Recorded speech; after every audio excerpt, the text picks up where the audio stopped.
Ladies and gentlemen, Padrapo, today, I want you to understand something powerful. You were not born to be average. You were born to leave a mark. But before you make an impact on the world, you must first confront the limits inside your own mind. Let us begin with a simple educational truth.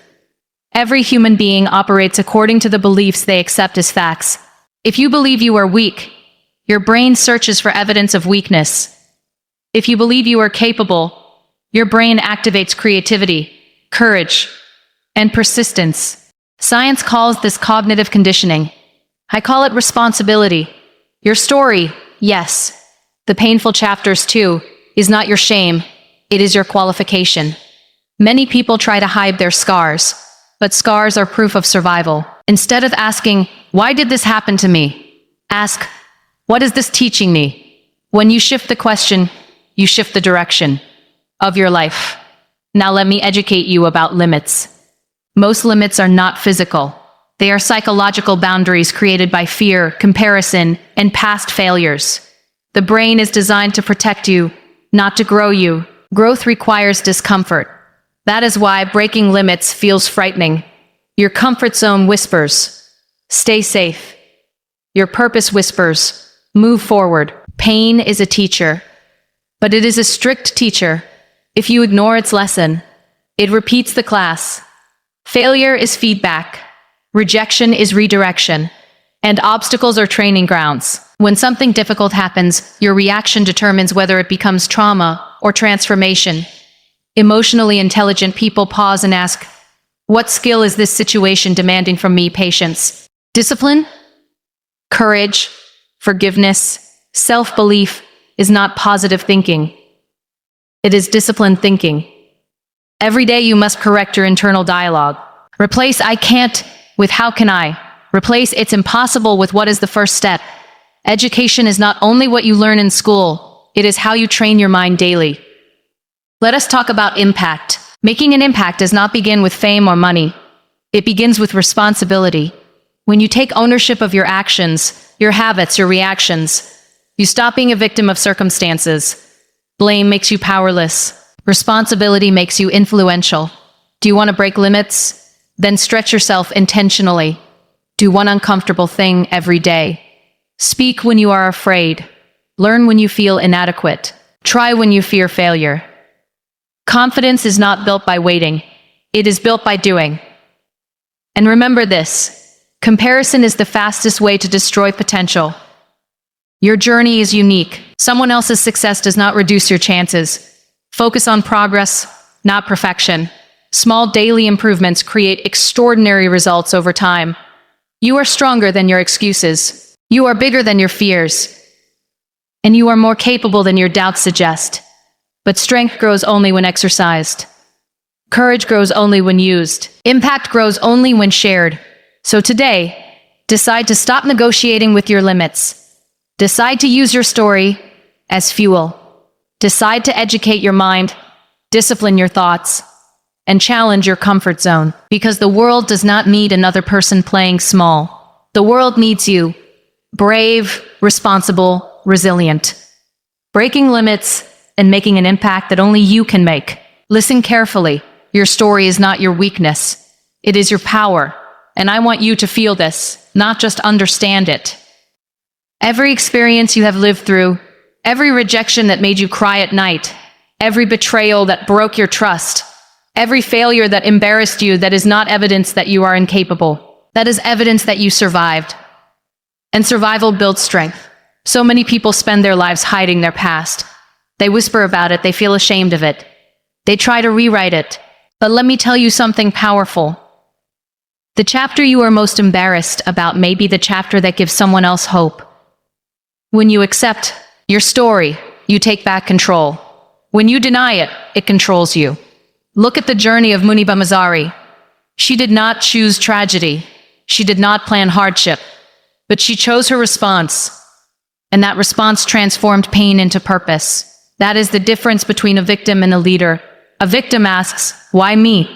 A leader asks, what now? Your scars are not signs of weakness. They are proof of healing. Think about that. A wound is open, painful, vulnerable. A scar means it closed. It means you endured. And endurance builds character. Character builds credibility. Credibility builds impact. But here is where education begins. Psychologically, the brain tends to replay negative experiences more than positive ones. It is designed for protection. That means if you do not consciously reinterpret your story, your mind will label you as broken instead of brave. You must train your thoughts. You must say, yes, this happened, and I am still here. Stop apologizing for your past. Stop shrinking because of your mistakes. Mistakes are data, failures are feedback. They teach you what does not work so you can discover what does. The only real tragedy is not learning from them. When you speak about your struggles with confidence instead of shame, something changes inside you. Your posture changes. Your voice changes. Your energy changes. You stop asking for permission to exist. You start owning your space. And people feel that strength. Do not compare your journey with anyone else's. You do not know what battles they are hiding. The most successful people are not those with perfect stories. They are those who accepted imperfect ones and kept moving.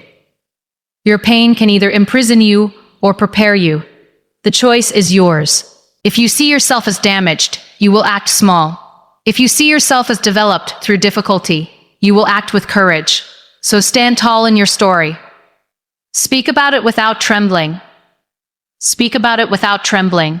Use it to inspire, use it to educate, use it to remind yourself that if you survive that, you can survive anything. Because the moment you stop being ashamed of your story is the moment your story begins to empower others and transform your identity into something unbreakable. Let me tell you something that may shake you a little. Most of your limits are not in your body, not in your environment, not in your resources, they are in your mind. And until you confront that truth, you will keep blaming circumstances for boundaries that only exist in your thinking.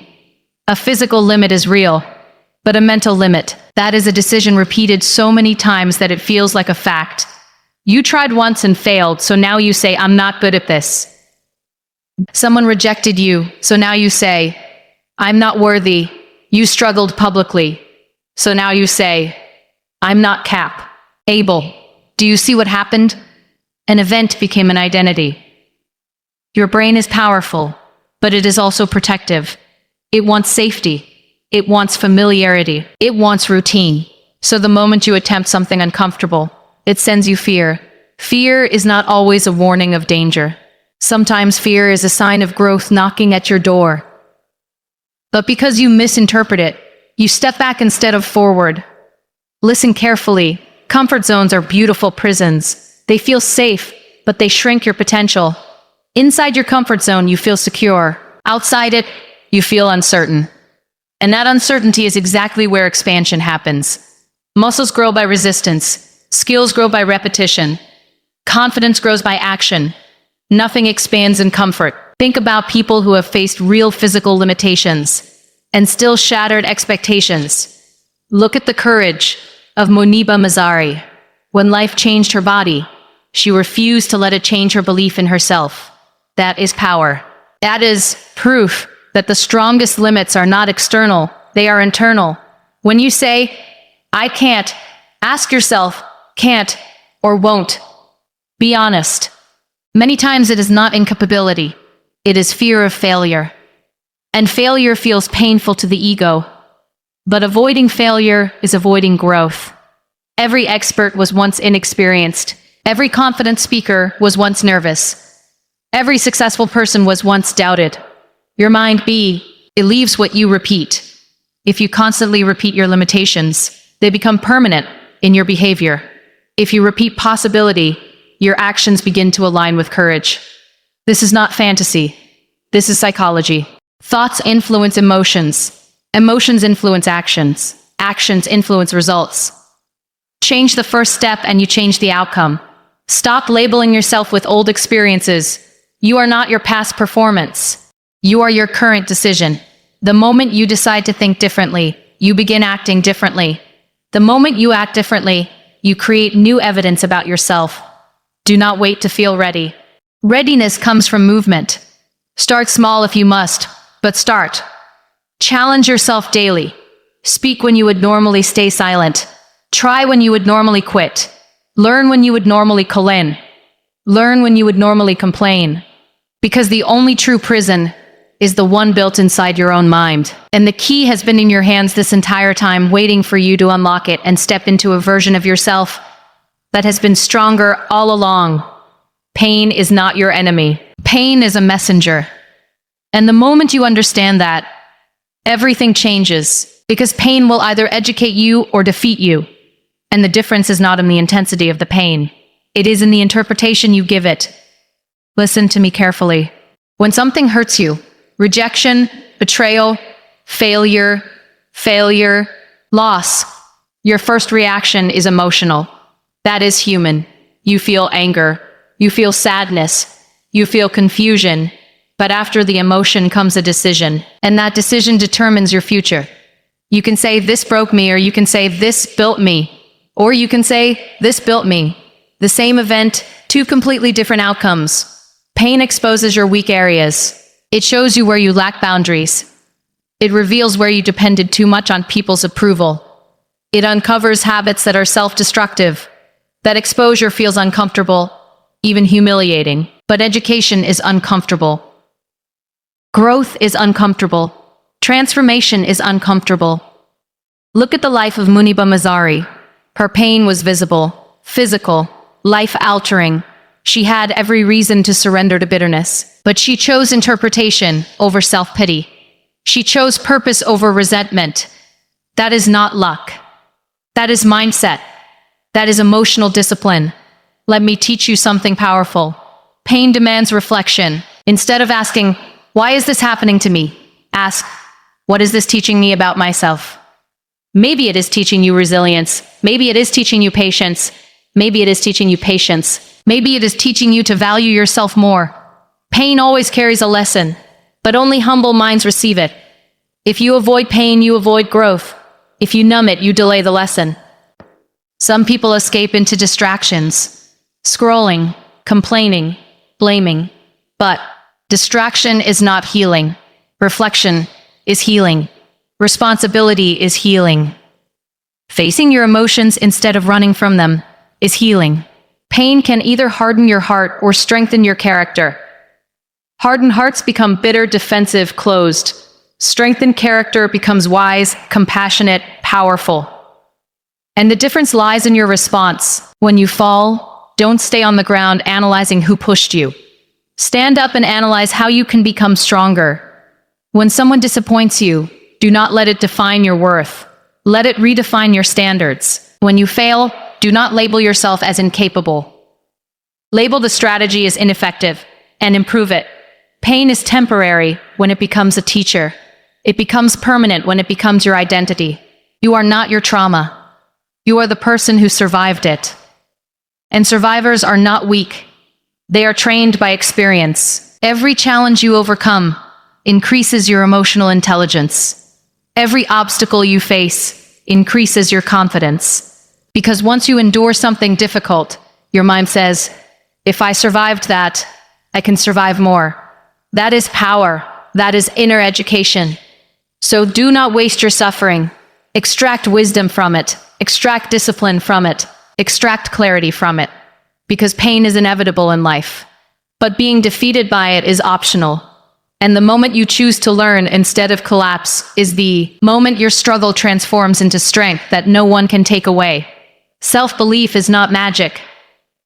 It is not something you wake up with one morning because you watched an inspiring video. It is not a gift reserved for a few lucky people. Self-belief is discipline. It is a decision you renew every single day, especially on the days you don't feel strong. Listen to me carefully. Confidence is not loud. It is consistent. It is built in private, in the small promises you keep to yourself. When you say you will wake up early, and you do it, your self-trust grows. When you say you will finish that task and you complete it, your identity shifts. But when you break promises to yourself again and again, your mind begins to doubt you. And how can you believe in someone you don't trust? Even if that someone is you, self-belief starts with your internal dialogue. Pay attention to how you speak to yourself when you fail. Do you insult yourself? Do you call yourself incapable? Do you replay your mistakes like a punishment? Or do you say, I made a mistake, but I can improve? The words you repeat become the story you believe. Your brain listens to you. If you constantly say, I'm not good enough, your brain searches for evidence to confirm it. If you say, I am learning, I am growing, your brain begins to look for progress. That is not motivational fantasy. That is cognitive conditioning. You are programming your own perception. And let me be honest, there will be days when you do not feel confident. There will be moments when doubt screams louder than faith. That is normal. Self-belief does not mean the absence of doubt. It means action despite doubt. It means moving forward even when your voice shakes. Look at the strength of Muniba Mazari. Do you think she never felt fear? Of course she did. But she did not wait for fear to disappear before speaking. She built courage by acting. Courage is not a personality trait. It is a habit. If you want stronger self-belief, stop waiting for external validation. Applause is temporary. Approval is unpredictable. If your confidence depends on others clapping for you, it will collapse the moment they criticize you. Real self-belief is internal. It says, even if no one sees my effort, I know my value. Train your mind daily. Feed it knowledge. Surround it with growth. Eliminate conversations that shrink your potential. Protect your focus. The people around you influence the voice inside you. Choose wisely. And most importantly, forgive yourself quickly. Holding on to guilt weakens your spirit. Learn the lesson. Adjust the strategy, and continue. Self-belief grows when you prove to yourself that setbacks do not stop you. You are not required to be perfect. You are required to be persistent. You are not required to know everything. You are required to keep learning.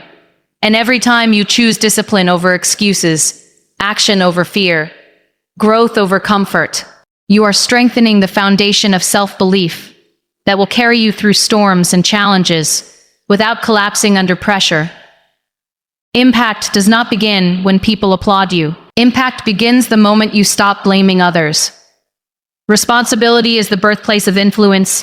The day you say, this is my life, and I am accountable for it, is the day your power awakens. Listen to this carefully. As long as you blame your parents, your past, your economy, your critics, your bad luck, you give them control over your future. Blame feels comfortable because it protects your ego. It says, it's not my fault. But growth requires courage. Growth requires you to look in the mirror and say, what can I do better? Where can I improve? What is within my control? You cannot control everything that happens to you, but you can always control your response, and your response determines your direction. Two people can experience the same failure. One becomes bitter, the other becomes better. The difference is responsibility. When you take responsibility, excuses lose power. When you take responsibility, excuses lose power. You stop saying, I don't have time, and you start saying, I didn't prioritize. You stop saying, nobody supports me, and you start saying, how can I build supports? You stop saying, opportunities don't come to me, and you start preparing so well that opportunities cannot ignore you. Responsibility is not punishment, it is empowerment. It is empowerment. It shifts you from victim to leader. Victims wait. Leaders act. Victims complain. Leaders create. Victims focus on obstacles. Leaders focus on solutions. Look at the resilience of Muniba Mazari. She could have spent her life blaming circumstances. Instead, she accepted what happened and asked, what can I still do? How can I still serve? How can I still contribute? That mindset transforms limitation into legacy. Making an impact begins with small responsibilities. Show up on time. Keep your word. Respect your commitments. Improve your skills. These simple actions build credibility, and credibility builds influence. If you cannot manage your own habits, how will you influence the world? Stop waiting for perfect conditions. Responsibility means working with what you have right now. Maybe you don't have ideal resources. Maybe you don't have ideal support. But you have choice, you have effort, you have attitude, and that is enough to begin. Every time you choose discipline over distraction, you are building impact. Every time you choose integrity over convenience, you are building impact. Every time you choose courage over comfort, you are building impact. Responsibility also means owning your mistakes yourself, without excuses. Apologize when you are wrong. Correct your behavior. Adjust your strategy. That humility strengthens you. It does not weaken you. People respect those who take ownership. If you want your life to matter, stop pointing fingers. Point inward. Ask yourself hard questions. Demand more from yourself than you demand from others. Because the moment you fully accept that your growth, your habits, your mindset, and your reactions are your responsibility is the moment you stop being controlled by circumstances and start becoming a force that shapes them. Growth does not happen where you feel comfortable. It happens where you feel stretched, challenged, even slightly afraid. And I need you to understand this deeply. Comfort is seductive. It feels safe. It feels predictable. It feels easy. But comfort has a cost. The cost is potential. When you stay in what is familiar, you repeat the same results, same habits, same conversations, same routines, same outcomes. And then you complain that nothing changes. But how can something change if you refuse to move? Growth demands movement. Growth demands risk. Growth demands courage. Your comfort zone is not a bad place. It is a starting point. But it was never meant to be your permanent address. Inside your comfort zone, you do what you already know. Outside of it, you discover what you are capable of. And discovery is powerful. Let me ask you something honestly. When was the last time you did something that scared you in a positive way? When was the last time you spoke up even though your voice trembled? When was the last time you tried something new without guaranteeing success? That nervous feeling, that uncertainty, that racing heartbeat, that is growth knocking at your door. Look at the strength of Muniba Mazari. Do you think standing on stages, sharing vulnerability, challenging limitations felt comfortable at first? Of course not. But she chose purpose over comfort. And that choice expanded her impact beyond imagination. Every time you avoid discomfort, you shrink your world. Every time you face it, you expand it. It may feel small at first, applying for that opportunity, starting that project, ending a toxic pattern, learning a new skill. But those small, brave actions accumulate. And over time, they transform your identity. Do not wait to feel fearless. Fearless people do not exist. Brave people exist. And bravery is acting while afraid. The difference between average and extraordinary is not talent. It is tolerance for discomfort. Extraordinary people are willing to endure temporary discomfort. For long-term growth, you will feel awkward. You will feel inexperienced. You will feel exposed. Good. That means you are stretching. Muscles tear before they grow stronger. Skills feel clumsy before they become smooth. Confidence feels unstable before it becomes natural. Stop negotiating with fear. Stop asking, what if I fail? Ask instead, what if I grow? Failure teaches. Comfort hides lessons. If you never challenge yourself, you will never know your true strength. Expansion requires sacrifice. You may outgrow environments. You may outgrow relationships. You may outgrow old versions of yourself. That can feel lonely. But shrinking to fit where you no longer belong is far more painful. So challenge yourself daily. Take calculated risks. Learn new things. Surround yourself with people who stretch your thinking. Put yourself in rooms where you are not the most knowledgeable person. Embrace the discomfort of being a beginner again. Because the version of you that you dream about, the confident, impactful, resilient version, is waiting on the other side of discomfort. And every step you take beyond what feels safe is shaping you into someone stronger, wiser, and more powerful than you ever allowed yourself to imagine.